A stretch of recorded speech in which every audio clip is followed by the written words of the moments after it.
So, Bethel, you were telling us that tribe, not tribe, Christ. So you really knew what we are saying. Yes. I like. Yes. I hope you are not justifying your prayers. Yes. And it's true. We need to really differentiate between the voice of God and our own voices, or even the society voices. Exactly. Yeah, sometimes you can baptize something that it is God, but it is not. Yes. God is not there, and it's good that we have those honest conversations. So finally, he will still go to the US. So he went to the US. So we had a party for him at home, and I was smiling, but inside I'm broken because the realization of this infidelity in the marriage was now real. But I saw him off to the airport, and off he went. So I decided, let me go home. So I was like, some of my things can go to Western, to my mom. Yeah, she can use she can have some things. Yeah, his younger brother, I also asked him, you come and collect some things you see you need to start life with. So yeah, that's what happened, because I couldn't go with sofa sets at home. So I gave out. Tena, very soon you'll be bibi atajiri. Yes. I'll be joining him.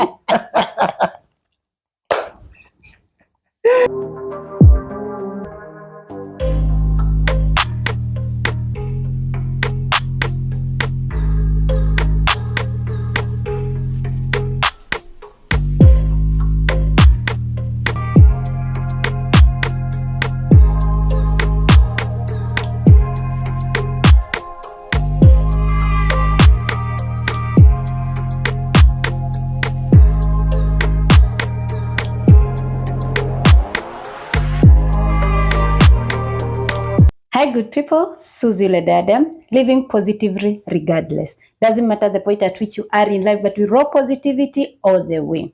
I am born again. I am reconciled to Christ, and I'm happy about it. Are you? If you're not, probably it's something you need to think about, because I can tell you for sure it is so beautiful and it is so sweet to have Christ in your life. By the way, let me ask you, where do you run to when there are troubles in your life and there are storms in your life if you do not have a close relationship with Jesus Christ? That's a personal decision, as I keep saying, but it's something I would ask you to consider. So I'm grateful to God for this beautiful day that the Lord has given us, and I want to take this opportunity to appreciate all our new subscribers. Thank you for coming here. Thank you for being at Susie Yule Diadem, and here we are only allowing and we are only entertaining positive energy. As usual, it's not because we don't have challenges in life. Yes, we do have them, but since we have decided to live a positive life, we have asked God to help us to live positively in the midst of all storms. In the Bible, there was a time there was a great storm in a boat that Christ was using, and imagine the guy was asleep. So it doesn't mean that we won't have storms in our lives. We do have them. I'm here to share with you some storms that I go in my life. But why do I keep smiling? Because the guy was sleeping. The guy that I believe in, he was asleep. So who am I to keep so much bothered of what the storms that I'm going through in life? And what is the worst that can happen to a human being, by the way? Have you ever wondered, what is the worst that can happen? I think the worst that can happen is death. And so after death, we get to eternal life. So really, we don't need to really beat ourselves for whatever is happening around our lives. I want to thank you. I want to thank all our guests who have been coming here at Susie Ledadem, who have been sharing with us, who have been teaching us things. My ladies who are going through infertility. Have you listened to Dr. Kireki? Yani, this infertility issue, if you still have a question about infertility, you have not been following Susie Ledaden, because I think Mr. Kireka has let us into so many details, and there's some good news and some hope. Now we just need to pray for our nation, Kenya. That calls us now to pray for our Kenya, because there are programs that are intended to be established, but this is where now the devil comes and cuts down the dreams. Like now, it's a beautiful thing to think that there will be an IVF center in Kenyatta National Hospital. That one is good news to me, and I know it is good news to every family that is going through infertility. And my people, you keep wondering why I keep talking about this. You had the numbers that Dr. Kireki was mentioning. So clearly, this thing is with us and in us. It's only that most of us have not been able to come out and to speak about it, but you can just imagine. because numbers don't lie. So we know that, especially in Kenya, we know numbers don't lie. Yeah? Only in votes that our numbers lie, our leaders. Anyway, getting out of that, I want to introduce our guest of the day, and I am so happy to have our guest of the day. Before I introduce her, I will always say here at Suzy Ledadem, we share our real life stories. Why? Because we want to speak to someone who is going through what I went through maybe 2 years ago, maybe 4 years ago, maybe 20 years ago, and I overcame, and you are thinking you're going to die because of this situation. That's why we keep sharing our real life stories. And today is also a beautiful day to continue the same idea that we do here. And so allow me to introduce the guest of the day. Hi, Bethel. Hi. How are you? Hi, thank you. Good to meet you. Thank you so much. I want to give you an opportunity to look at the camera and say hi to our people. Let them know you. Yes. Hi, guys. It's a pleasure to be here.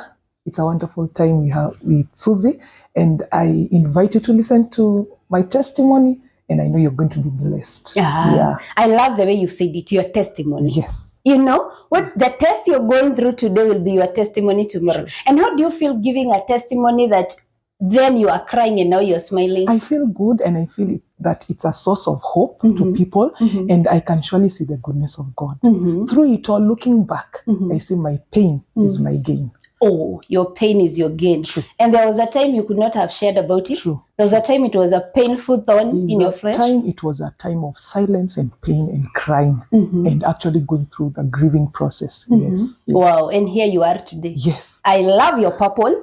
Thank you. I love the smile. Thank you. And also I love your hairstyle. Thank you so much. Yeah. So I want to know Bethel kidogo. So before we get to know the testimony, let us first of all know who Bethel is, where she is from, and how she has grown to be the lady she is. Yeah, I'm Bethel. I'm a born-again Christian.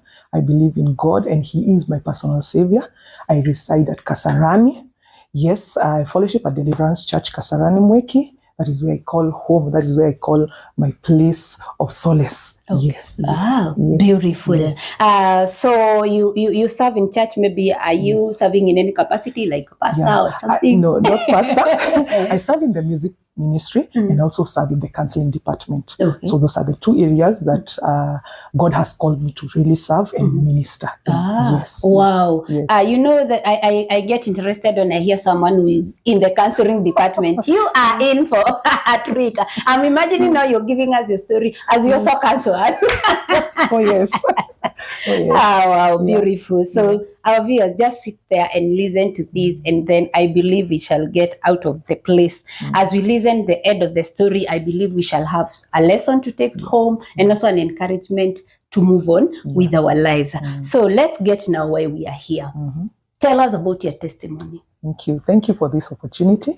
I was raised in Nairobi, so I'm a city girl, town girl, raised in Nairobi, stayed in Mamlaka Hill Chapel, but right now it used to be called Nairobi Chapel, but right now Mamlaka Hill Chapel. So raised in the confines, in the compound of a church. Okay. And that's why I'm also called Bethel, because that is the background of where I've come from. So raised pretty much in Nairobi, had my parents, both parents very staunch Christians, and dad used to work in Nairobi University. Mom used to work as an administrator in church. So I've been raised in the Christian setup all my life. I have got two sisters, an older sister, younger sister, and pretty much had a normal childhood experience, going to school, playing, visiting my shoshos and aunties and all that. So normal, wonderful upbringing. But I would wonder, when you say normal upbringing, when you are raised, first of all, you're a city girl. Then you're raised in the church compound.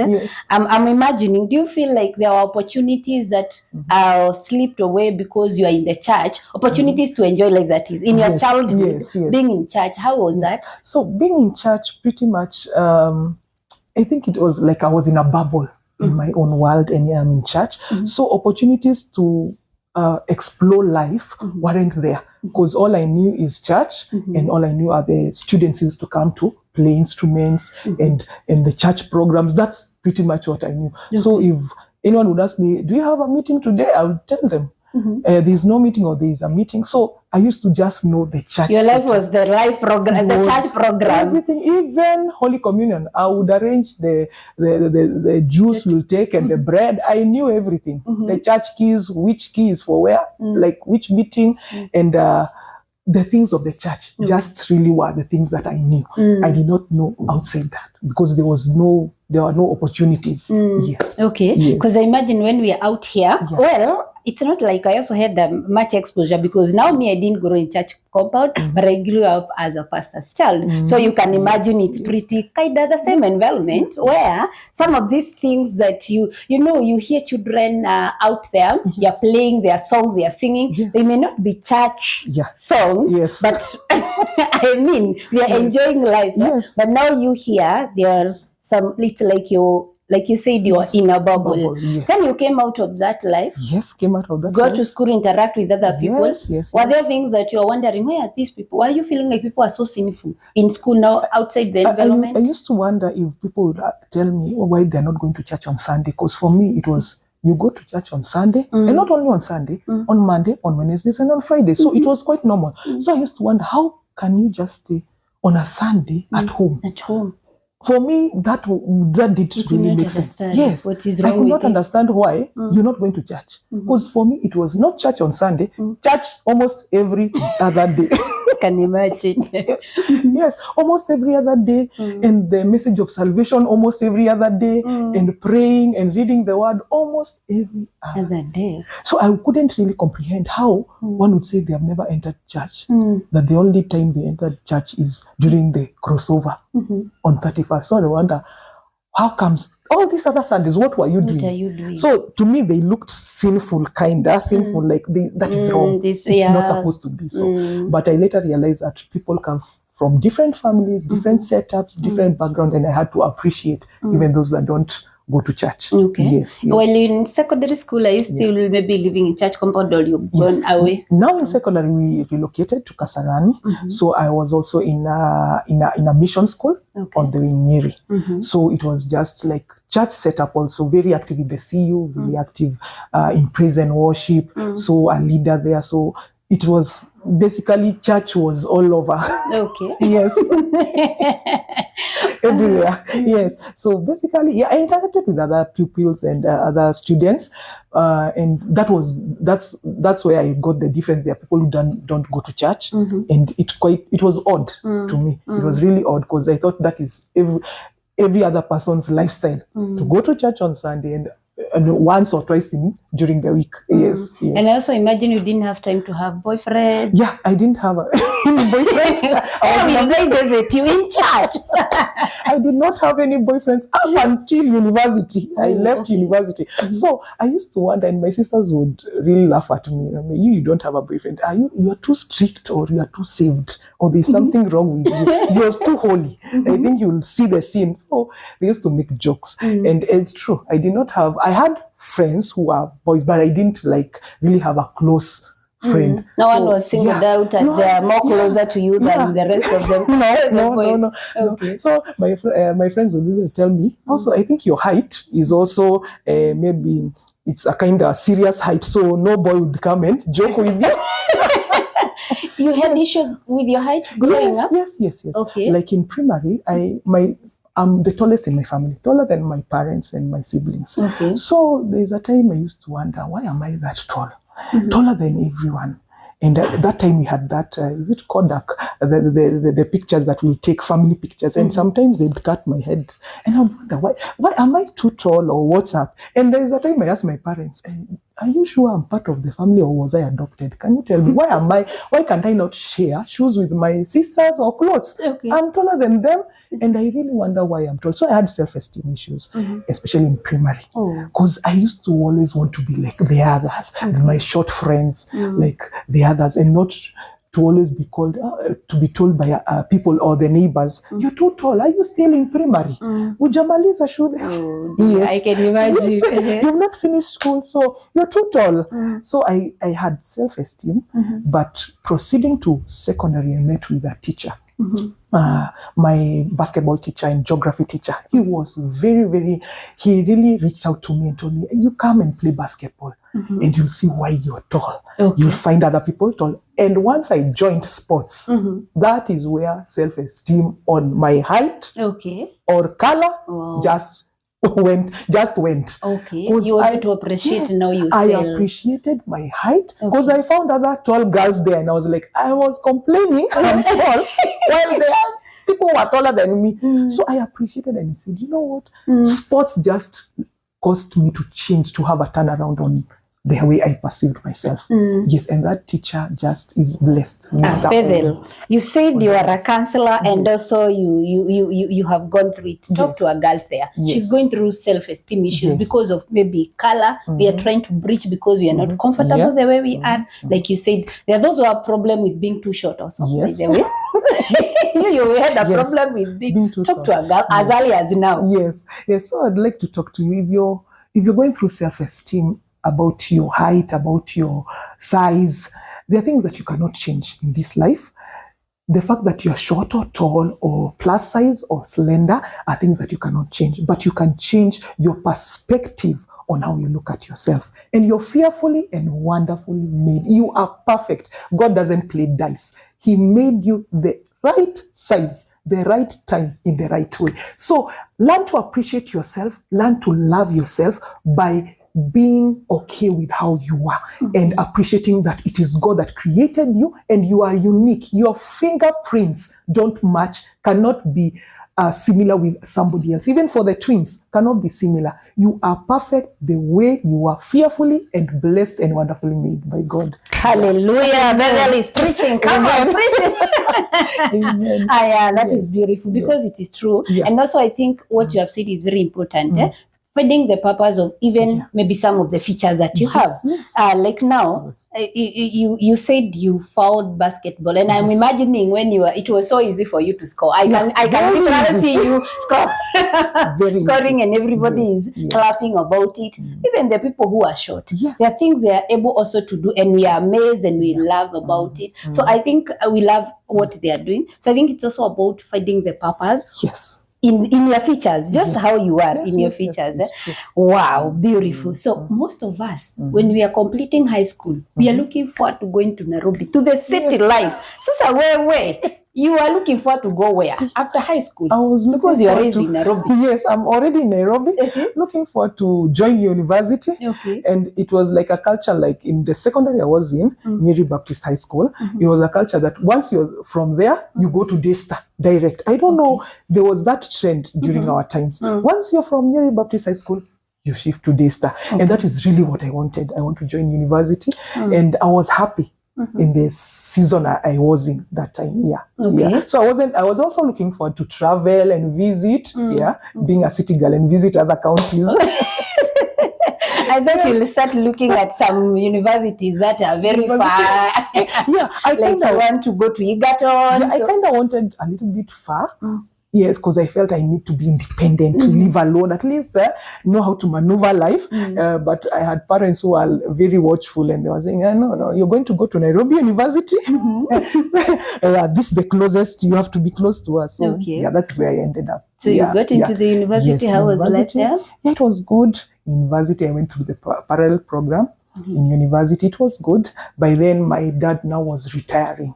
Yes, because he was working at the Nairobi University. So as he was retiring, I was in school. And life was good. My evening classes were good. Interacted with people. And from first year to fourth year, it was good. And I did BA in sociology and public administration.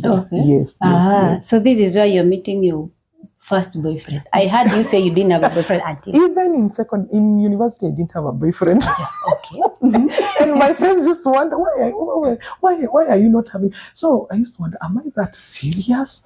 Or am I very tall? Maybe they can't approach me. Exactly what? And my life revolved home, school, church. That was the triangle I was in. Home, school, church. If I'm not at home, I'm in school. If I'm not in school, in church. So I didn't have a boyfriend up to the end of university. But I interacted with both genders pretty well. Yes. So it's not you saying no to them, it's that they're not coming to you. Yes, they are not coming. Okay, yes. And you're thinking it's because of your Yes, I used to think, oh, maybe I'm a little bit strict or I'm focused in my education, but they didn't come. But I had friends who would interrupt.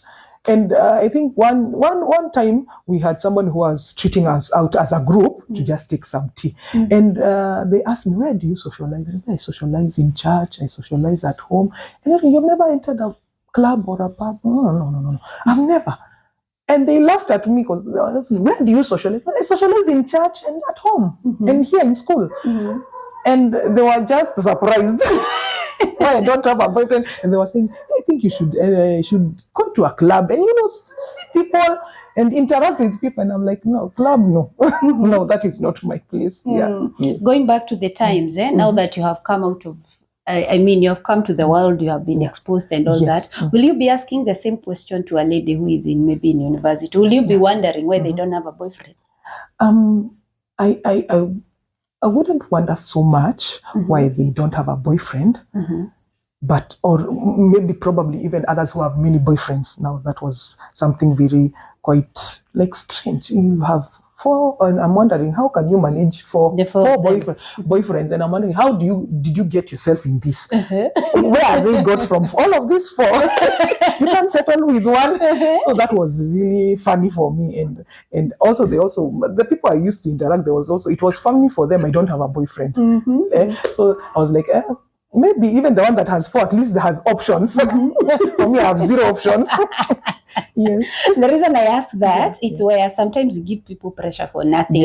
Like you're wondering, you're asking a lead, why don't you have a boyfriend? Or you're asking a man, why don't you have a girlfriend? And sometimes the people you're asking, maybe they were badly hurt by someone, they're not even ready to talk about it. And you keep asking them, why don't you have a problem? Others, like you're saying in your case, now that we are sharing, you've not been approached by any man. So when people keep asking you, you also start thinking, by the way, am I okay? Is there something wrong with me? So again, we are affecting you emotionally without thinking, without knowing that it is affecting you. So sometimes I think, why do we mind people's business too much? Well, if you're my sister, maybe you would be concerned and ask me whether I have a boyfriend. But why do friends keep asking me, why don't you have a boyfriend? So what am I supposed to do with, my boyfriend is supposed to do with you if I present him or her to you. So, because I fight that one a lot. And especially this is something I wonder.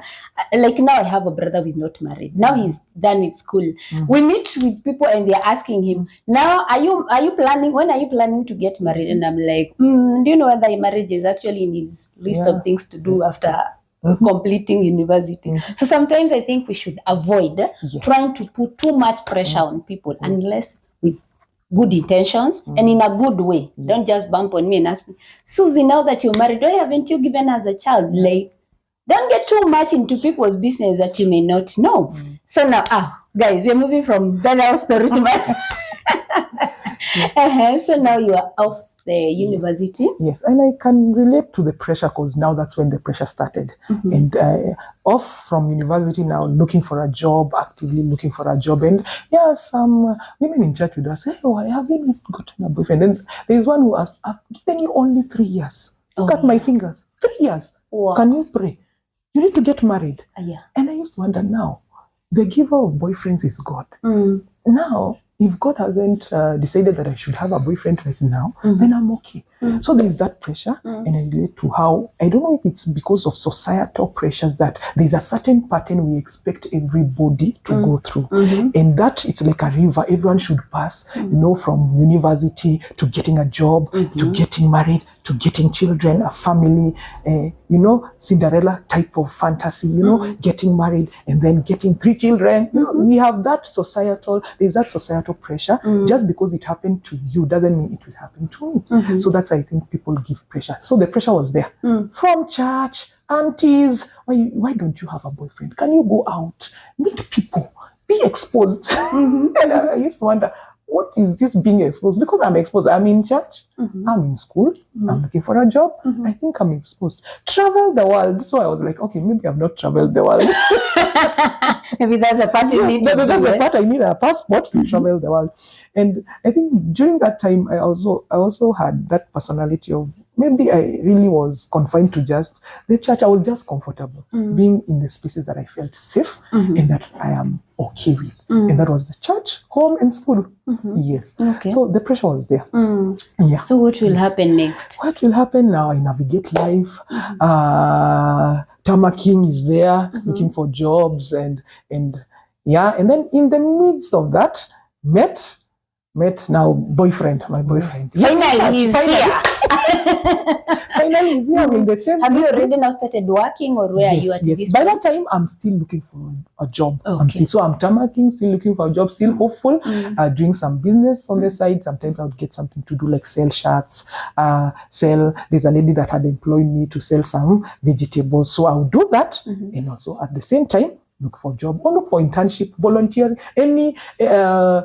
A way that I would get a job. So if it's volunteerism, internships, jobs, apply, yes. So in the midst of that, still active in church, in the youth ministry, praise and worship team, and I meet, we were in the same group. Okay. Yes, youth group. So we met and we started dating. Yes, so he was my first boyfriend. Yes. Okay. So we dated and it was just love, I love you. Take us slowly. Because actually, I almost had a problem with the people you are serving in church. I'm wondering, you brothers, what are you doing with our sister? They're not seeing the sister. Yes. So how will you get to meet this guy? How will it happen that you're committed to him? Yes. So we were in the same youth group. It started like friendship.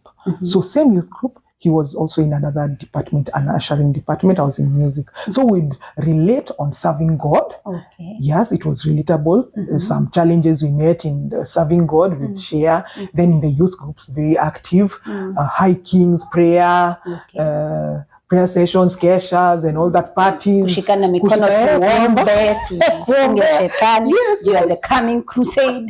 Crusade, name it. All activities. We were on fire for Jesus. So that's when we met. Okay. And he approached me. Okay. So as I was doing my internship in the Ministry of Trade, so that's when he approached me and said, "We can be more than friends, and I like you." And at first, the first time he approached me, I was like, "No, I really wanted a brown person, not a dark person." One. Yeah, God, you know what I love? Like. Yeah, tall and brown, but he's dark. That is the only problem. He loves God, but still wanted a tall man. Yes, a tall man. Yeah, because I'm tall, so I didn't want short. Okay. That was one of the prayers I used to tell God. God, please, short. No, I appreciate short people, but for me, no, no. Yes. So you wanted a tall brown. Brown. Okay. So he was dark, so I just told him we can only be friends. And I was very respectful and cordial. Told him we can only be friends because I don't feel the love. This love you're talking about, I don't feel it. And I used to tell myself, it's good I have a stand. It's either yes or no. Yeah. And not in the middle. And I would, just as how I would like to be treated, let me treat others and respectfully reject somebody's proposal in a very nice way, but that doesn't mean we are enemies. Yeah. So we continued being friends. Okay. So when he first approached me. So and then in the middle of that, I met with a brown guy. And we started dating, but 3 months, I was like, hey, this is not what I really wanted because we clashed on matters of principle. Okay. Yes, and stand. So I was like, if this is a relationship, then I'd rather be single. I don't even want the brown. It's better the dark guy. So I look at him when we're having prayers and I'm saying, maybe he's already taken with another lady. Maybe I lost an opportunity. Yes, I lost. This opportunity has gone. But now, since I wasn't feeling any love at that time and I was truthful, and if that opportunity has gone, it's okay, God. So I would just look at him and say, hey, and he's growing a little bit browner. You're already creating what you want in him. The dark shade is a little bit getting lighter and he's well built. So I'm like, hey, you'd make a good husband. Yeah, but by then, we are still friends. He's still taking me, maybe if we are late in church, he'll escort me home. And my mom will give him some chapati and some food and tell him, you know, you're a bachelor. you have some supper for you. Yes. So my mom liked him also. So that's when now, after that, that's when he approached a second time. He's not broken, because I'm imagining in church, there this, the word goes very fast, though not loudly, but chini ya maji. So it's going out with. So when you started dating your brown guy, this our dark guy is not aware. He's kind of aware. He's got some information. And he's praying. Yes, and he's praying and crying and saying, "No, God, this one I liked has refused me, and now he's dating another one." And when I pray, I still get a sense that it is her, but now she is with another person. Yes. So he was disappointed, but it didn't last long with the brown guy. I think God wanted to teach me a lesson. It's not about just the physical. It's also a matter of character. Yes. Okay. So even this time, I love your life. Even this time that you feel like it's taking too long for a boyfriend to come, you still have your standard. It's not like you're waiting now that I have stayed. Anything comes, I'll pick. No. You have your standard. You know, this is what I want. First of all, I want a brown guy. So you come, you're dark. It's a no. You're not worried how long it will take for the brown one to come. And the brown one comes, and you feel like character-wise, this is not. So ulikuwa na a list of what you really want. Yes, I had a list, and I used to also negotiate with God. My list is not too long, but at least these are the bare minimums of what I need that I'm looking for. Because I was very key on somebody who holds the same faith as I am. Spiritual life, that we be able to interact spiritually and we be connected spiritually, because I thought that is the first thing. Every other thing comes after God. It's first God, and we can have it locked about God, our relationship with God and His principles in our lives. Then every other part is settled. So I looked for spiritual maturity, that you believe in God, you're born again, you're serving God, you have a stand for God. And also now the chemistry, like socially we can interact, intellectually you can challenge me, I can challenge you, we can grow together. You know, in money wise, okay, that time I didn't have any money, but I was looking for a job, but at least you have a vision, you have somewhere you're going, and you have a goal. Just as I have a goal. So I look for somebody who is also goal-oriented. He may not have some money right now, but in future, he'll be somebody. So I would really be very keen, the potential of that brother. Yes. So with my dad guy, he had potential. He was working at that time. Working, so he was ahead of me. So I was like, this is potential. He desires to go to school, he desires to go to university, he desires to work, regardless of the challenges he has. He's a man that will go far. Yes. So I had those characters, and I didn't look at per se tribe. For me, it was, if we agree on matters dealing with God, even tribe submits to God. Yes. For me, it was character.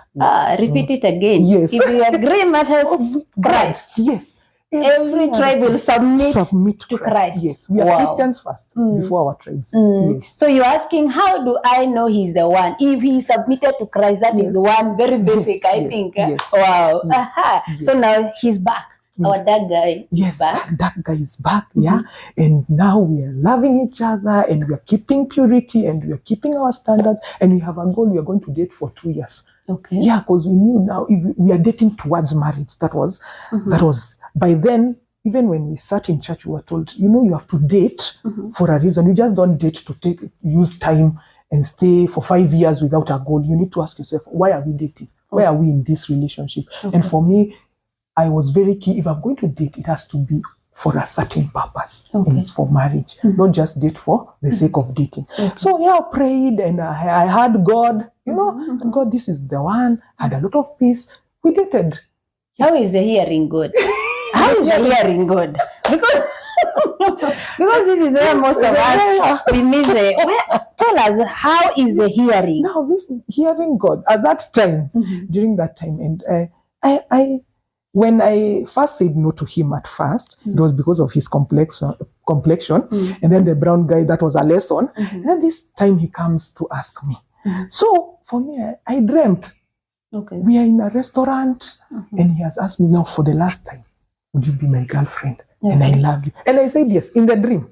So I don't know if for me, it either I've had God or maybe I've had my own thing. So I was there between, but I was very convinced it would happen. Okay. And I decided to keep quiet and keep it to myself. And if it could have happened, then I knew it was God. But if it did happen, so it happened exactly as I dreamt. Oh. Exactly. Yes. Okay. Yes. Thank you for clarifying that. And hearing God. And also the hearing God, I think we hear God differently. Yep. So let no one be praying and sleeping, waiting for that dream and wondering, I want to hear God and not dream. God comes in different ways. Yes. All right. So he's here, and now, of course, you are ready to say yes. Yes.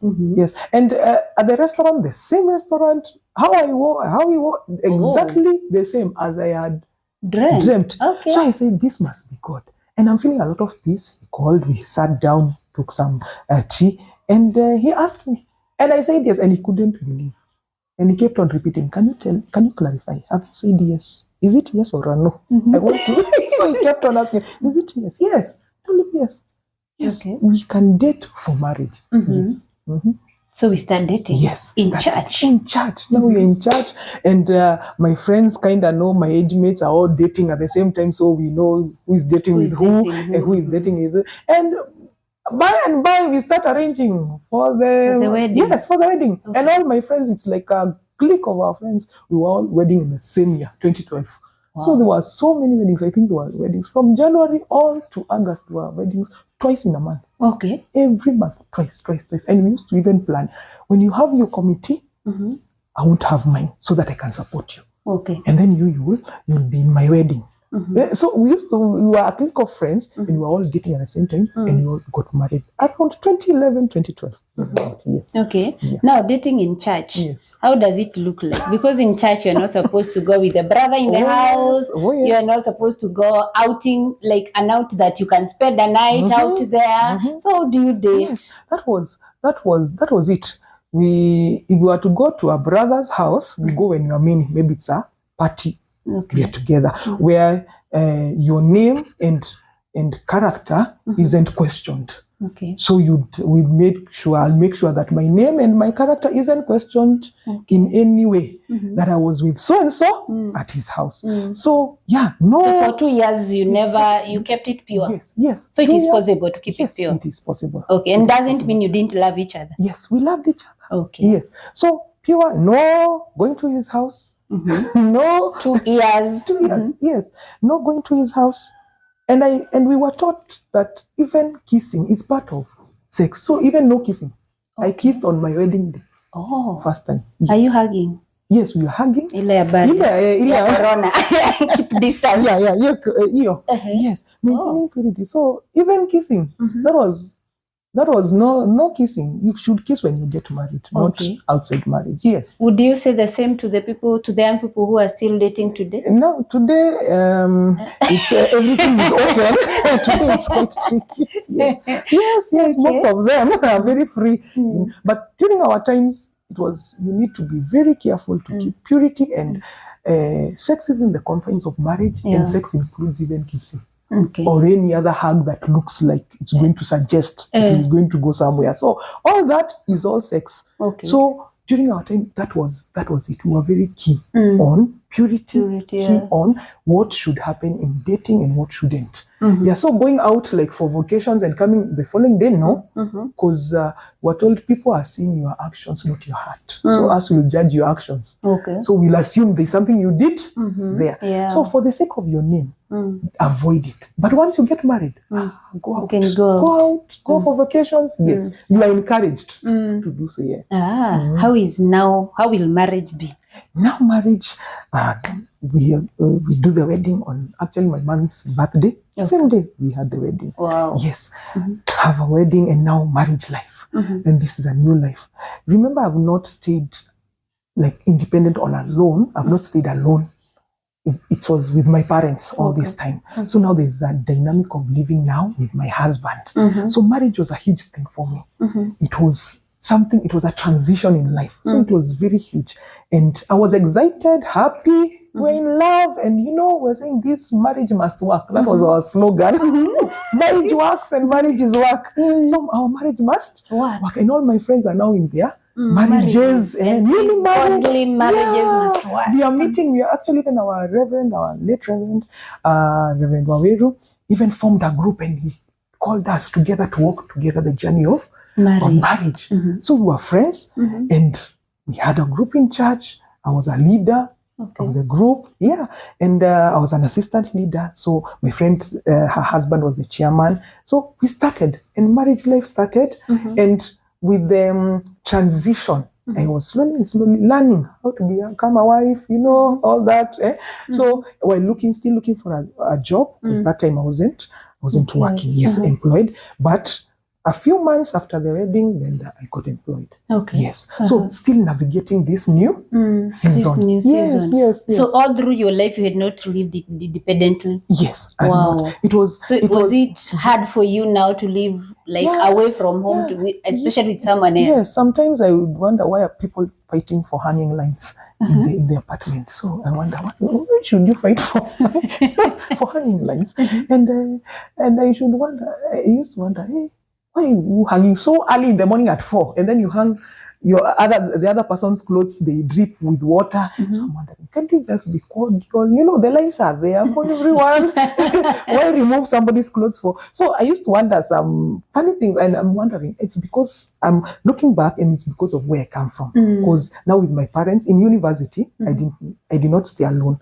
So I was going to school every day.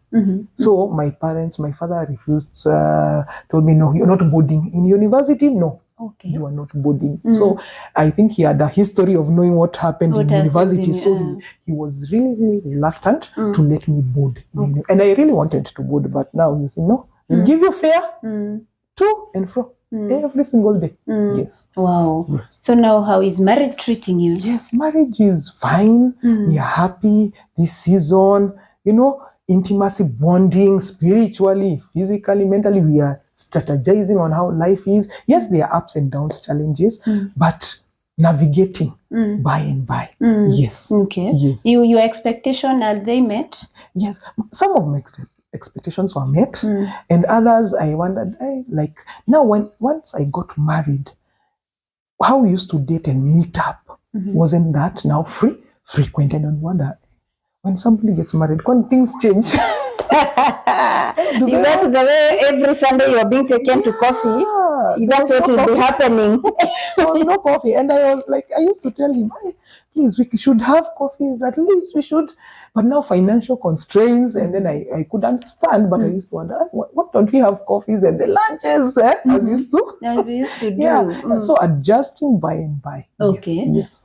Children will come? Yes. So we had planned by then, after 2 years, we have children. For me, because marriage was a big thing and having a child was a big thing. And I had honest conversations with myself. Can I handle these two things at the same time? No. And I tell myself, I cannot handle marriage and a young child at the same time. So I do one thing and another. That is the space I'm going to. That is the pace I'm going to go. So we agreed with him. 2 years. We enjoy ourselves, this thing called marriage. Yeah. And that is what we did. Okay. Yes. You really enjoyed. After 2 years is when these people met and dated for 2 years. Now they have stayed 4 years. What are we doing? Enjoying. Enjoying ourselves. That's how the society will look at it. They are wondering, you have 2 years in our friendship or whatever you call it. Yes. 2 years in marriage. Yes. What are you guys doing? And I'm telling you, we are forgetting we have dreams we are chasing. We have dreams. We have jobs that we are looking. Yes. I mean, there's so much a lot other than just getting into it and start bringing people in this world. Yeah, there's a lot. I want to have a good job. Yeah. He's also working in the government. I want to also have a good job. I want to earn well. I want to stay and relocate, and so we were focusing on other things, even plans for the future on education, hiring our education, so we had plans. So our child in those 2 years wasn't part of our priority. And then yes, because I thought marriage is quite a big thing, that transition I need time and the space to process what I'm going through. Okay. Yes, this new thing, this good thing, I need to time. And I knew I can't handle both.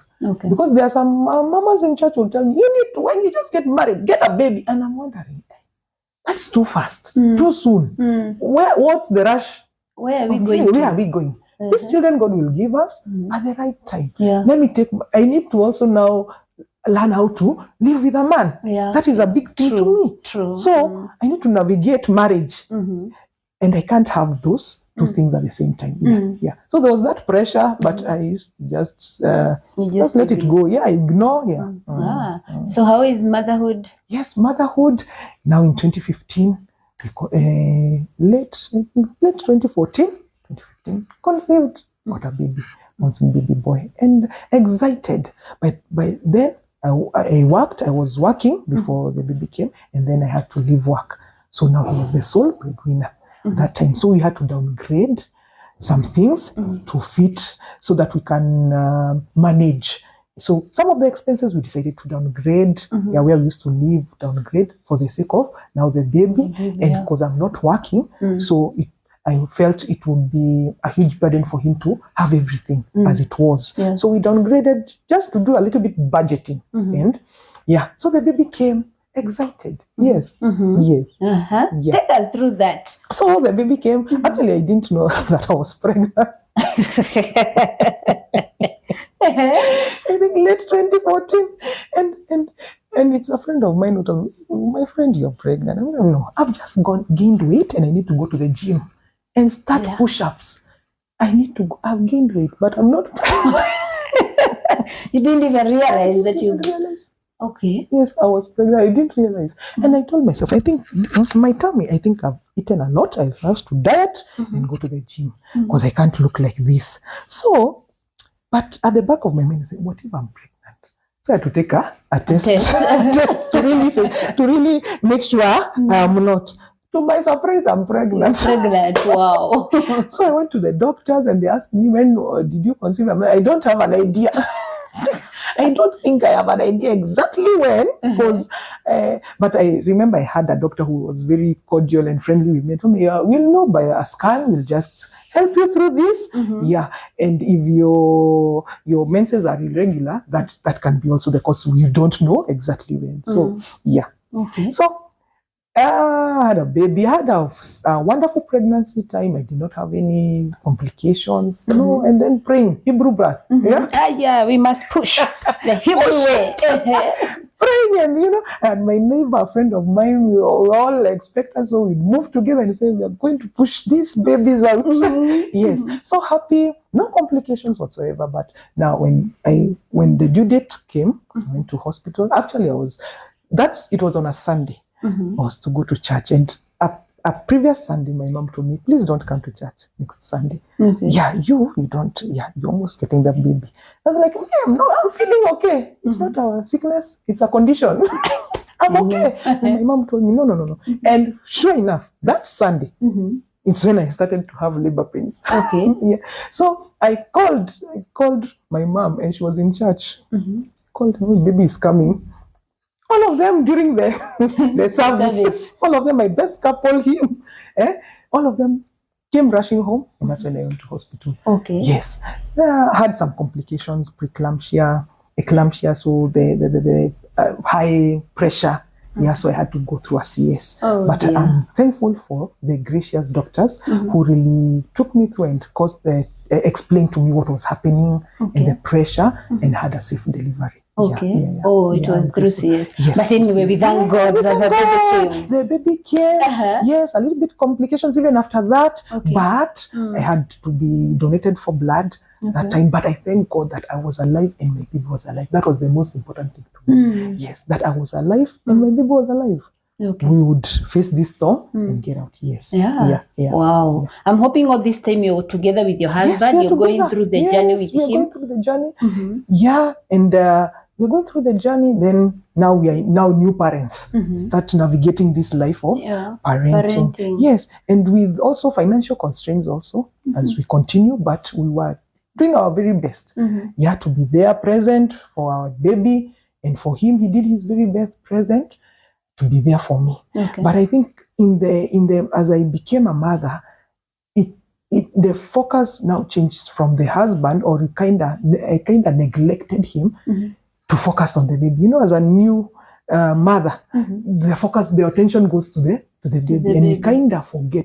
It's not planned, but it does happen. And for me, it was there because it was really heavy. I am a mother to this baby. It's the first time. I don't know anything, so navigating body changes, everything, and the baby, and the weight of motherhood is really, it's something, it's real.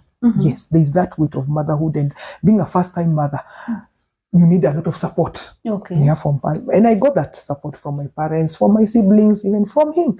Yes, my husband there. Then yes. So now we start bringing up this child. You got a baby boy. Yes. So your mama baby boy. Yes. Yes, Mama Seth. It's called Seth. Oh, Seth. Yeah. Mama and Baba Seth. Yes. Tutaendeleaje kulea huyu mtoto? Tunaendelea vizuri. Then that time the financial constraints were too much. So by then my mom had traveled to the US. She had an opportunity to work. So in 2015, the financial struggles are too much because now he's the sole breadwinner. I'm not working. And that is when now we started drifting apart from each other. And yes, my mother is also supporting me, but our marriage is now on the rocks, drifting, silence, a lot of not really being friends per se. So because of the baby, not because of the baby per se, but the constraints of being new parents and their financial constraints and these changes that are coming, and we didn't really have the capacity to handle all of them together. So, and the opportunity came for my mom.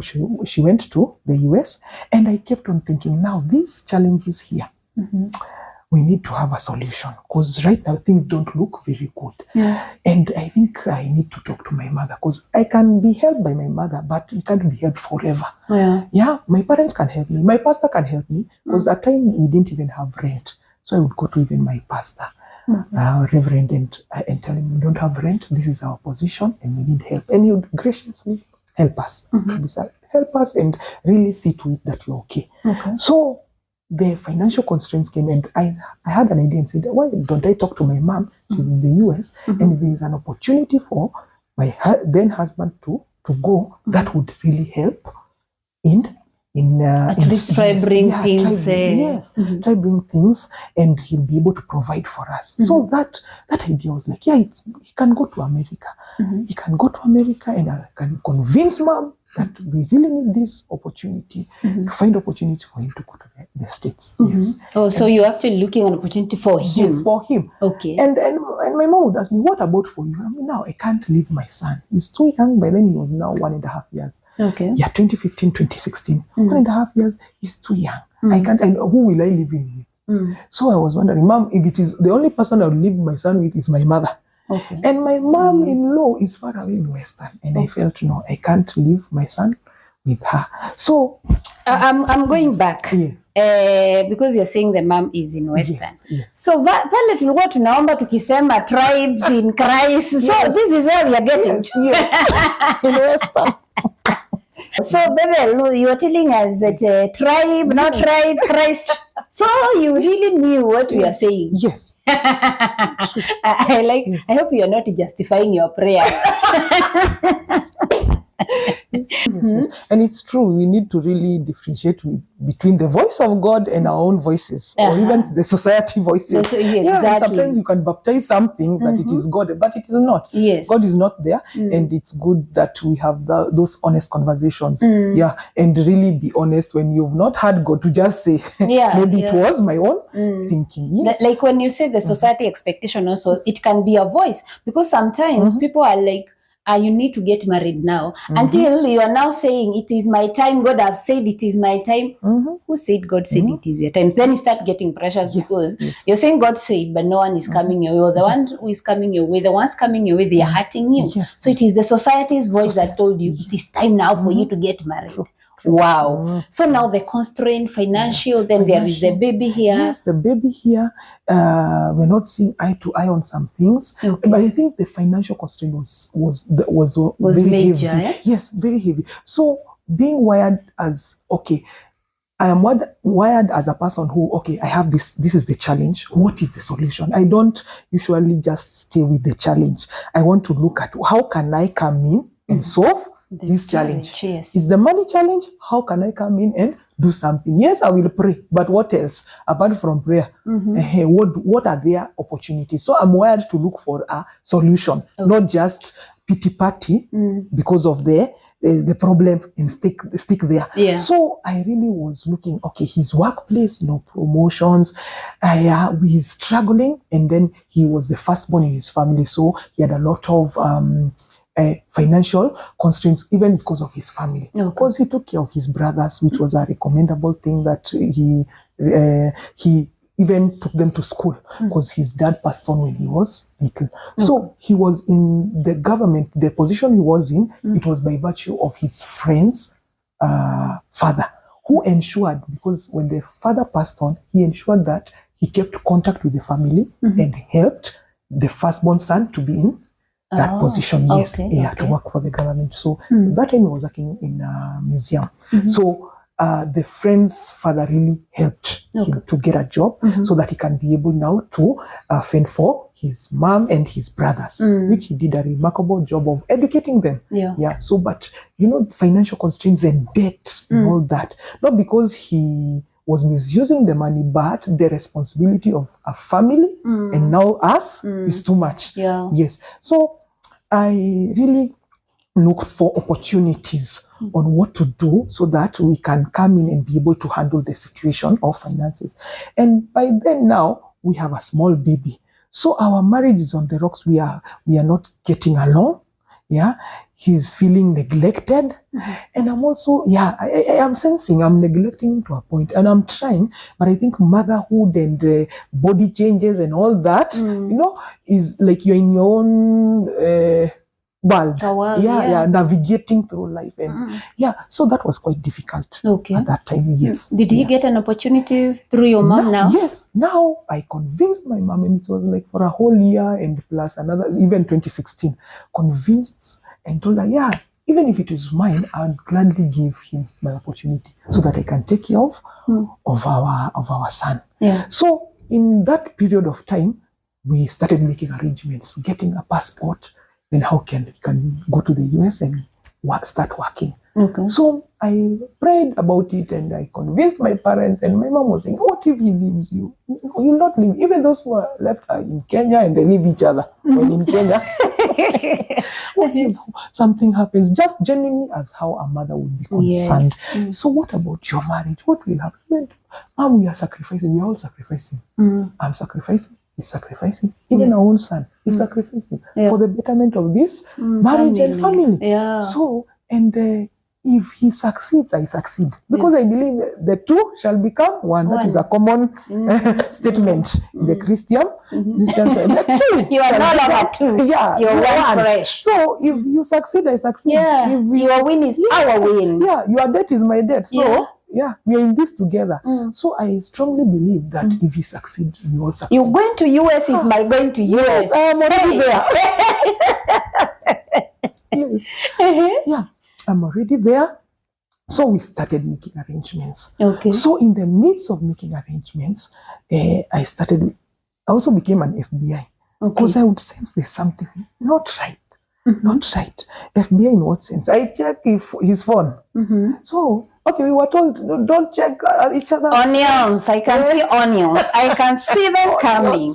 And they came. You cannot touch that phone.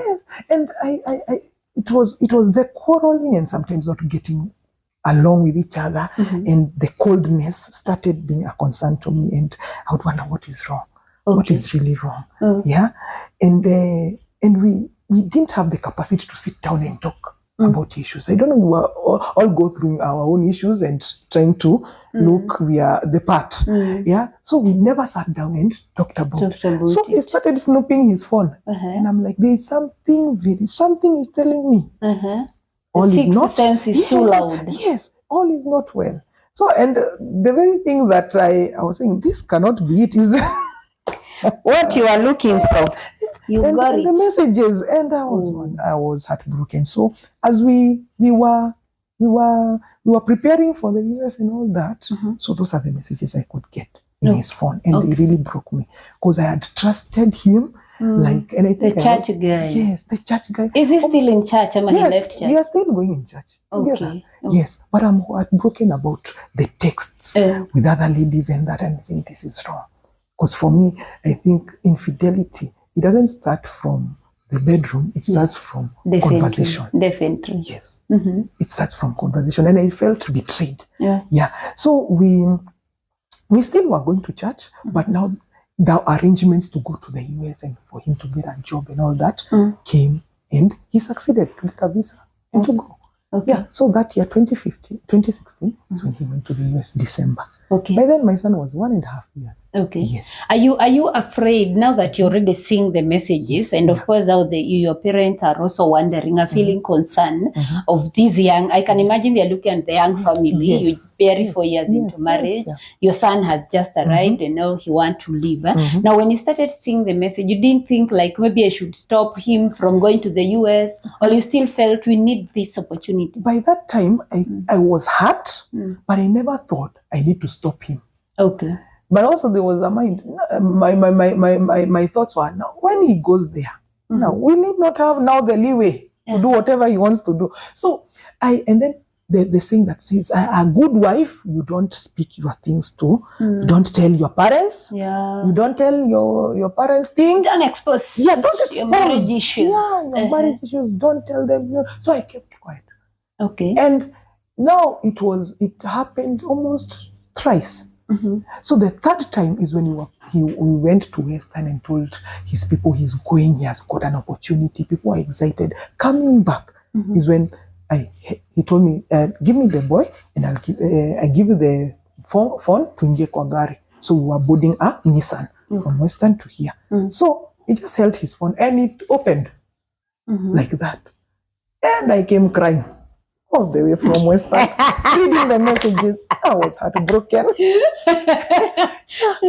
I was so heartbroken. And when I asked him, because I'm not a drama kind of girl who want to create attention, and I said, what are these things? We are planning for you to go to America. We are planning for bigger things. What are these? You have somebody. And it broke my heart so much. It broke my heart and I came crying. And I gave him the phone. And then later I told him, give me that phone so that I can continue reading everything. But he had deleted the messages. So I was like, and then a very casual, sorry. But I was so broken in my heart. I was shattered because I trusted him that he would protect me. I trusted him that whatever challenges we had, we'd sit down and discuss. And I looked forward for a husband or a man who would tell me, sit down. There are this and 1, 2, and 3 challenges. And I never got that from him. So it was very, very difficult. I came crying and I was so heartbroken. But I never thought I should stop this going to America. And you're not sharing with your parents? I am not. If I share, I told him, if I share, he will not go. So I'd rather keep quiet. And we had a party at home. And all my friends and our couples group are there. We are going to miss you. And I have a fake smile. Yeah, we're going to miss him too. But I am shattered. In my heart, I'm just done. And I'm so broken and hurting because the realization you could actually betray me. You could actually go outside of our marriage. You defile our marriage. That, to me, it was not getting into you. It was not getting. Why couldn't we solve the issues we are having? Why couldn't you tell me, okay, during this time when you're getting the baby, you neglected me, what can we do about it? Why couldn't we not go to our best couple and sort out things? Why did it have to be flirting and these messages and having, and I would sense there's some coldness from him towards me. And I wouldn't understand why, but that was the reason why. So the infidelity was there. Yes. Oh dear. Yeah. Wow. Hey. Lakini men. Okay, now we're looking for an opportunity for you to develop your life and our life. Yes. And you are thinking of how we can develop a community. That just broke me. Did you by any chance think, let him go to America because these ladies is dating her from here, probably it will separate them? I never thought about that because I think I was in pain. So some of the conversations that I would have had, I didn't have them. So you feel like you're saying it's true you neglected him when you had a child? Yeah, because there's a time I went to the hospital. By then, even we weren't sexually intimate when our son was small. Okay. Because now I'm from CS, my body has changed. Yeah. I am thinking if I dare have sex, I will get pregnant again, not me. And I'm wondering now, which contraceptive do I get? Okay. I am a little bit confused on, okay, what happens? So I remember taking myself, after 6 months, I remember taking myself to hospital. And I explained to the doctor, and the doctor told, unataka kupoteza mzee. You want to lose your husband. And I was telling the doctor, no, it's not that I want to lose, but I don't know why we are not intimate. Okay. I don't know if it's the financial constraints or I've not said no, but my body and libido and hormones are not really. I'm trying to get a grip of being a mother, but my body doesn't feel as if the way it was. Okay. When I was when I had not given birth, changes because pregnancy is 9 months. Giving birth, you're given 3 months maternity leave. Yeah. Your body isn't the same again. Yeah, of course. So and the doctor was, you want to lose your husband? And I'm like, yeah, I know it's partly my fault. This time, is he talking about it? Is he complaining? Is he trying to help you through it? He's not talking about it. Work comes with a mood, and we are harsh to each other. We are like cold to each other. Okay. Yeah, on his phone, on my phone. And we are not talking. We do not have the capacity to talk. I don't know. Okay. We really didn't talk about it. And I remember once I went to the hospital and came back, I told him, I was told by the doctor to do this and this and this contraceptives. And he was like, okay. No conversation, nothing. So I wondered, hey, I have reported to you what I've done, but there is no. Bethel, 6 months later, what I imagine. And in your mind, as a woman, you're thinking the same way you are so comfortable sleeping without doing anything for 6 months. You think he's also very comfortable. Yes, I'm also thinking yes. Okay. And to that point, the financial constraints were that much. We couldn't fit in the same bed. Okay. We couldn't. So he would sleep in the couch, and I and my son the bed. And I wondered why. And back then I wondered why didn't we buy a mattress, a big mattress where we would fit. And I would even go shopping for baby beds, but we didn't have the money. You know why I'm laughing? Of course, because now you are healed of it. Yes. And I'm sorry for the one who is going through it now. And I believe he'll also come out of it.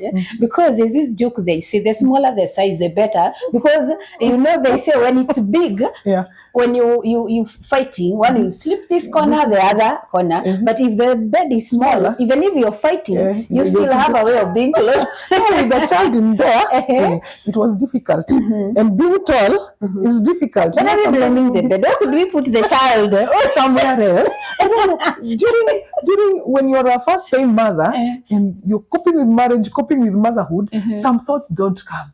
And that's why I think people need to be assisted to build capacity. Actually, that's where I'm coming. Yes. I'm coming. That's why I'm asking those questions. Yes. I'm just trying to brainstorm because I feel like we should not be bringing the bed here. Yeah. The bed should be the last thing we have. It is true. Because actually, we can even decide the child to sleep in the bed. Both of us, we are going to sleep even at the carpet, wherever, because of love. So really, it's not the bed. It's not it's something that has changed about us. And I think now this is where maybe I want you to talk to maybe ladies after you've given birth.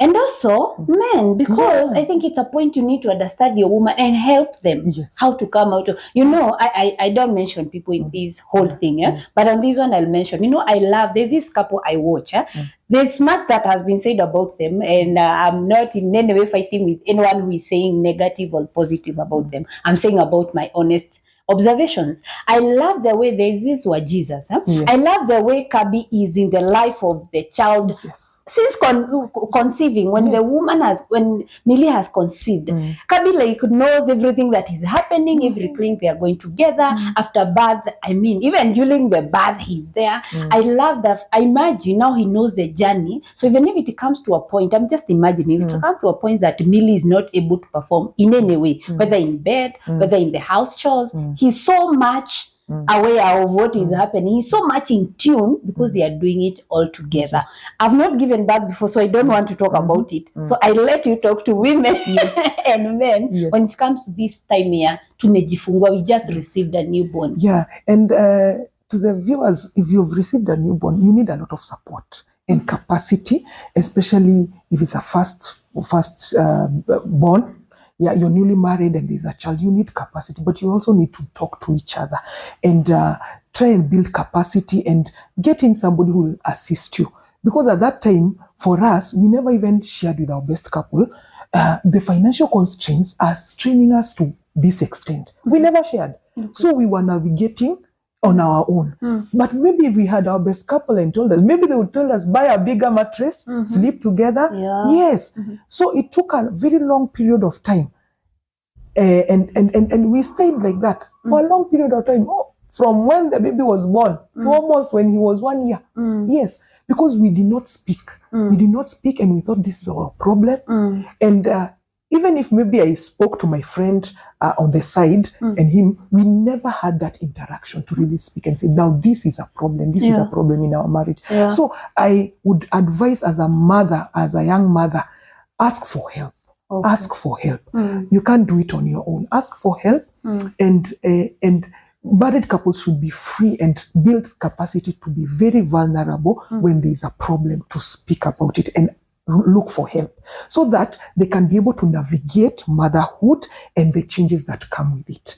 Yes, but when you keep quiet and now the husband, he has your own venting where you vent there and you vent in another place, or you tell somebody, you find the marriage breaks because of those things. Yes. Yeah. Oh, wow. So finally he will still go to the US. So he went to the US. So we had a party for him at home and I was smiling, but inside I'm broken because the realization of this infidelity in the marriage was now real.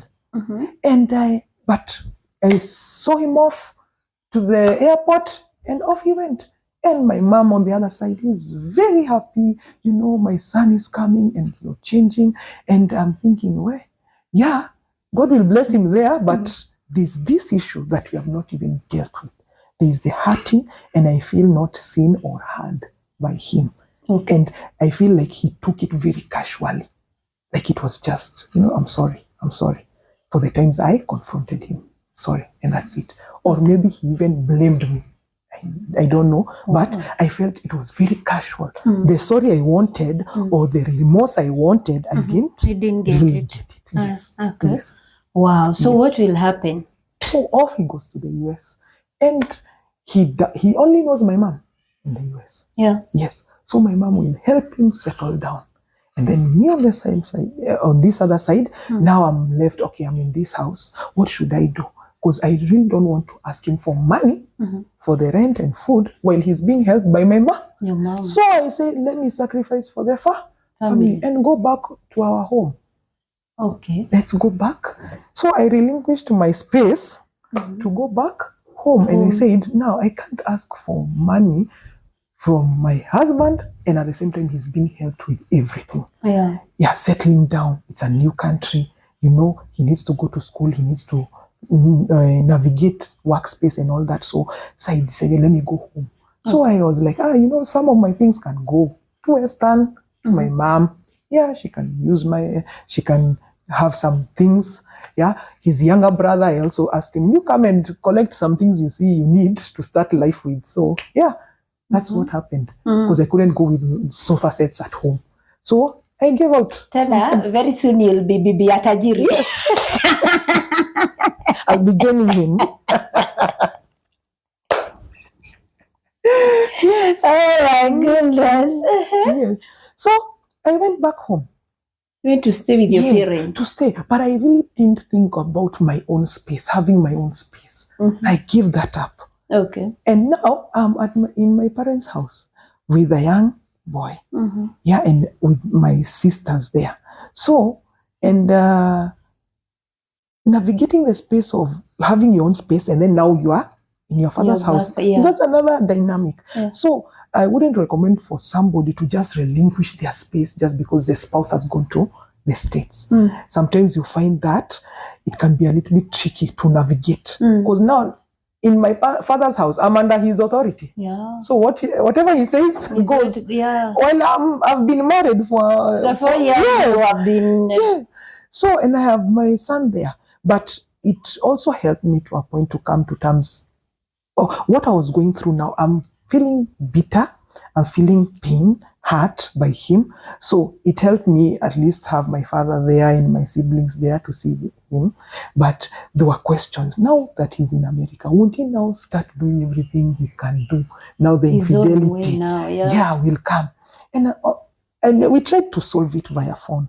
And I tried to explain to him how I felt about the situation. But I don't know if we really sorted that issue, because it reoccurred again and again there. Okay. Yes. Wow. So I'm back home looking for a job also.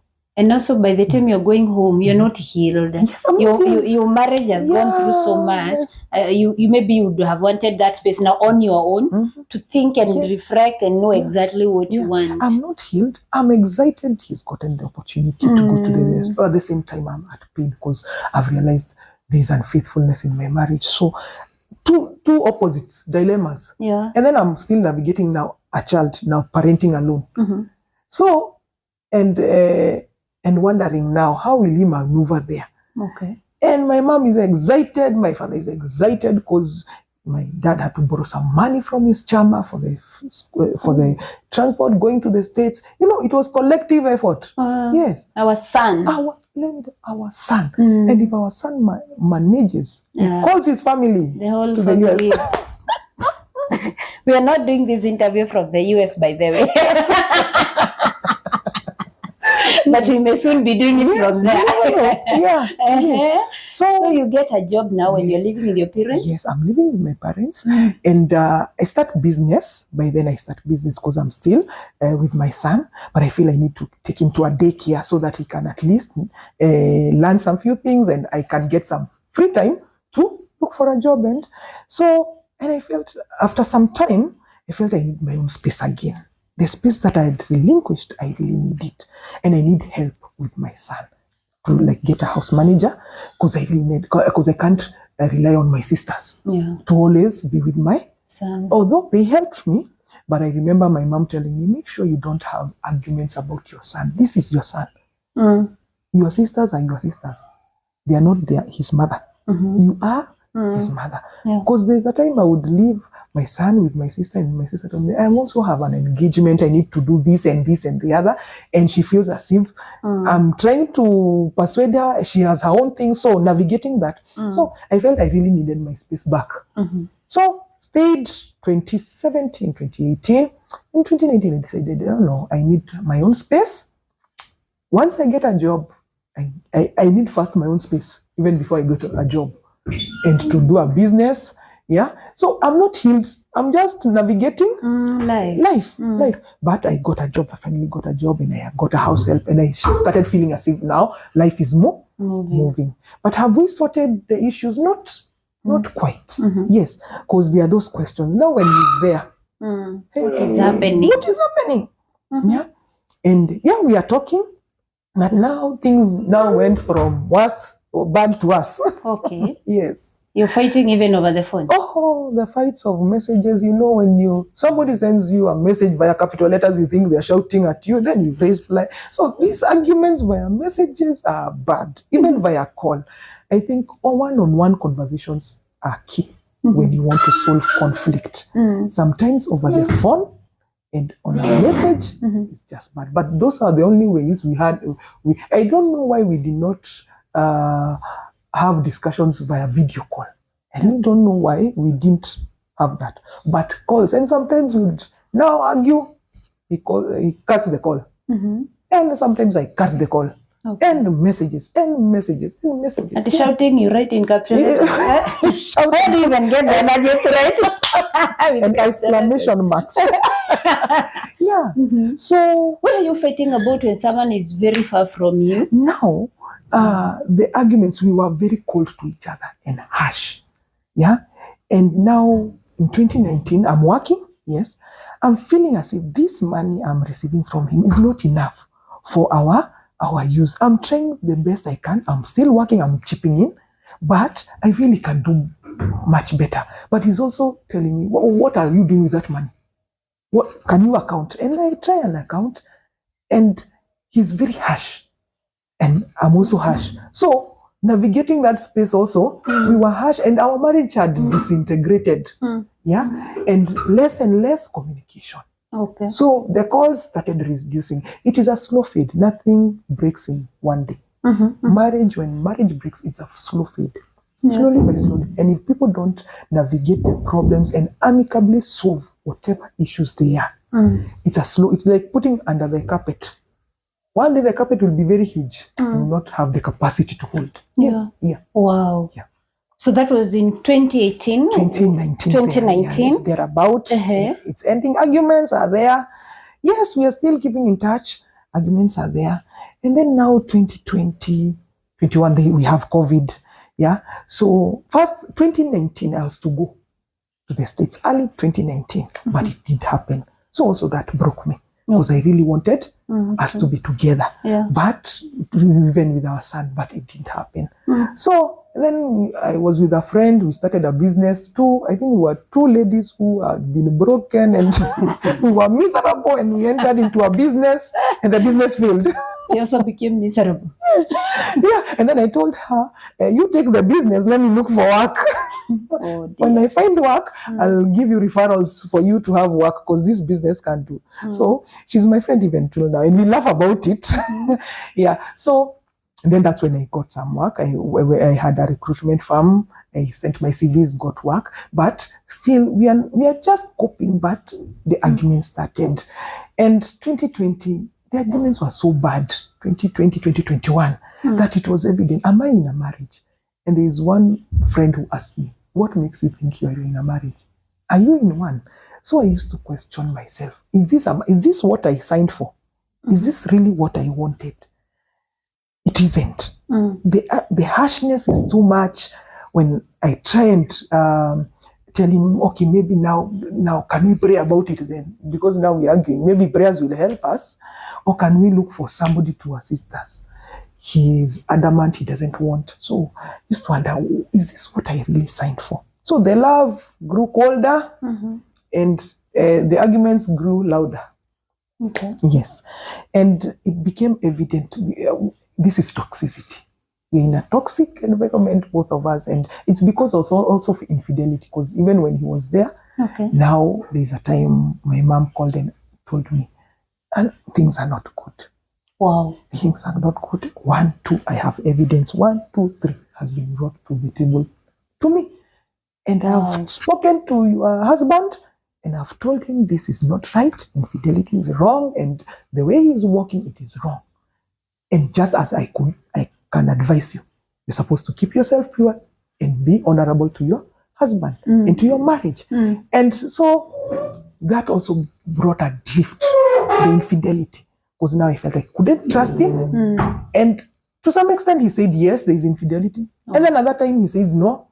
He also tells me, even you have an affair in America, in Africa, in Kenya. And I ask him, if I have an affair, the pastor is there, best couples are there, my parents are there. Whoever I have an affair with can come forth and say when did it happen and where. Because for me, I know my stand. I've been faithful to you. So the arguments were too much. Too much until it dawned on me, there's no marriage here. Okay. There's no marriage, very cold, harsh. And I think in 2021 is when I asked him, early in that year, I told him, can you give me your prayer items? Because I really wanted to know what was in his mind for that year. Was there a direction for our marriage and family? Yes, we are kind of in a marriage, but I'm feeling it's so shaky. Yeah. Because there's no foundation or it's just bad. So in 2021, I asked him, now what is the way forward? What do you want? What do you want? And he said, I want my own peace and my own life. So I decided, there is nothing in all what you have said, there is nothing pertaining this marriage. So it's as if this marriage is over. I've been holding on to something that is not there. So, and that's when my friend had asked me prior that year, at 2020, had asked me, what makes you think you're in a marriage? What really makes you think you're in a marriage? And I could not answer her. And it dawned on me, for sure, this is not marriage. We are separated. We are not together. We are not really together because we are not really in the same page. And he has given his what he wanted, his desire is for him to have peace and to live his own life. Nothing pertaining our marriage, nothing pertaining to anything of family. The answer was personal to him, what he wanted. So, and I decided, okay, but we argued. I remember the last time we talked, we argued over the phone. And now these arguments, they happened even when I was at work. And my pastor would see I'm not okay and told me that day, can you go home? You're not okay? You're not okay. So we are texting, arguing via text. And text is very limited because you really don't see the facial expression. You don't see how somebody is explaining. You don't see anything. So you just read the text as it is and you understand it as it is. And we concluded we are separated. We are not, this is not the marriage. We are not married. You're separating via phone. Yes, it happened via phone. And the following day, remember, I told myself, okay, we are separated. Let me go to a restaurant, and I love swimming. And I went to swim. Went to swim. I don't know if it was stress or what. I said, let me swim and enjoy life, and And even in that hotel, we are also texting, arguing. And I was like, you know what? I shouldn't. Okay, I'm not going to. It was bad. It was toxic. And I don't know where I went. I think sports is a stress reliever for me. I love going to the gym. I love going to swim. So I think I just had a channel to go and relieve stress. Swam until I get tired and then went back home. Then my son would ask me, where are you from? Yeah, from a meeting. With myself in water. Yes. So it happened. It now dawned on me. This marriage is over. There is no marriage here. And however much I wanted marriage and I wanted to solve the issues, there was no goodwill from his point of view. He had already made a decision that he wanted to be alone and he wanted peace. His peace. And I was wondering, am I the one not bringing peace, or this infidelity? Who has been not bringing peace? It is you. But it seems you don't want to solve the issues that they're having. And it takes two to tango in marriage. It takes two to tango. And I was like, now I'm going to involve the best couple. At this juncture, I lift up my hands and I need to talk to them and tell them things are bad. I've gone from bad to worse. That's when I met with them. They tried solving that whole year. I think we kept quiet. I just went silent because I was also emotionally drained. Being between now, and there was a time I was between my mother and him. So trying to hear my mom tell me things are not right. And I cannot afford to just keep quiet and say nothing. We are with him here in the States, but his work is not okay. And at the same time, he says, your mother, ananiekelea. No, it's not right. It's not true. The things she's saying, she's exaggerating. So I was in between my mother and my husband for almost a year and a half. Trying to say, okay, I want to slap you. I want to slap you for being between your mother and your husband. What interest does your mother have to break your marriage? Yeah, she doesn't have any interest. But now I because there was also some conflict between them. Okay. And he was saying my mom has ashamed him, is speaking ill of him there. But I'm wondering, this marriage is between me and you. Yeah. our mother is our parents. It's between me. But I felt because I was defending him from my mom and defending my mom from him. So I'm in between, trying to make sense of Such a what hard is happening. It is a hard place because those things I'm being told about infidelity, I'm being told I'm not there. Yeah. So sometimes I think to myself, maybe my mom has exaggerated. She's a human being. She can err. Yeah. At the same time, it is true. Can my mom really lie? So, okay. At the same time, my husband then, the one I love, might be, it is true and it is also false. So I'm in between, and there's nothing as difficult as handling conflict from afar. It is torturing. It is difficult. And you're handling conflict of things you cannot verify facts. Yes. Because even what he's saying about your mom, you cannot verify. What she's saying about your husband, you cannot verify. There is no other person. Yes. Oh dear. So it is difficult to handle conflict in that way because there are a lot of words that are spoken and heartaches and pain and things that some can be blown out of proportion, some can be underrated, and handling conflict in that setup is bad. If it were, maybe if he was here in Kenya, we'd handle face to face. But now he's in America. My mom is there. And those are the things that are happening there. It was difficult for me because I would try and I wanted to be neutral, but I couldn't be neutral because this is your parent, this is your husband. Yes. The two people you love in this world. And I want to believe them at the same time and also want to say maybe they might have erred because they are human beings. Yeah. Yes. Now, being objective in that situation is difficult. Yes. And you know what would make it even more difficult is because sometimes we want to forgive our mothers who will see something like this and they will call it like this. Yes. They will see you with a man and tell you, go get pregnant, and then you bring, and you're like, Mom, how was I even supposed to get pregnant when we are studying here by the roadside? So you're trying to balance all that to think, where could mom be exaggerating? Where could it be the truth? Yes, what is the truth? What is the false? What is exaggerated? What is blown out of proportion? Trying to make sense. I'm also here with my son. I'm working. Then now from there, I had relocated from the corporate world now to work in church.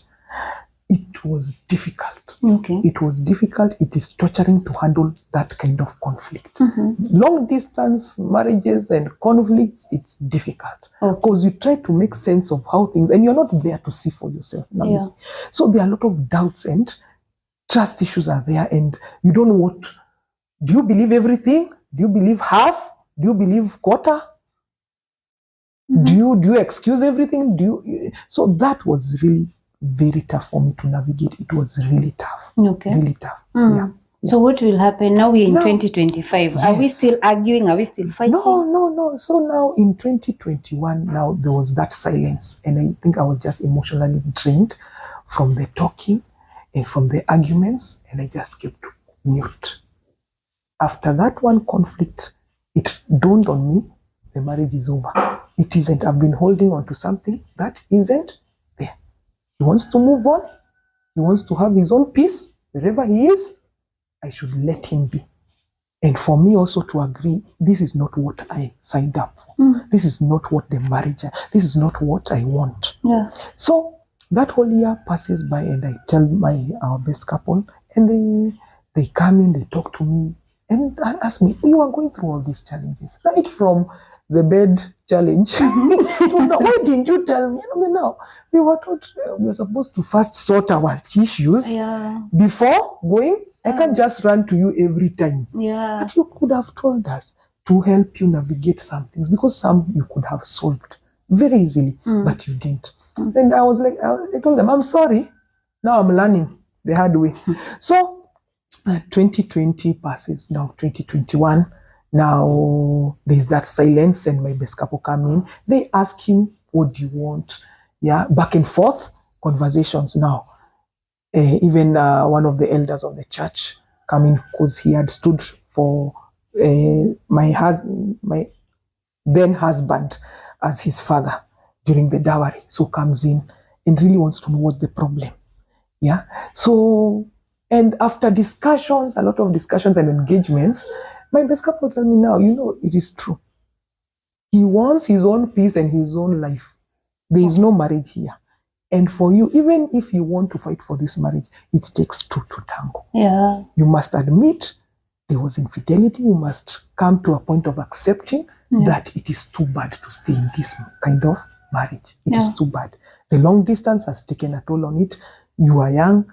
You did not have the capacity to handle marriage. All that. And there is infidelity. Trust issues are there. You are hostile to each other. Yeah. This is not, it's toxicity all over. So that's when now it dawned on me. Slowly by slowly, the marriage is over. Oh the marriage is over. Oh my. Yeah. And the breakage of marriage, of divorce and separation is a death of a marriage. It's a death of a marriage. And it does take a toll on someone.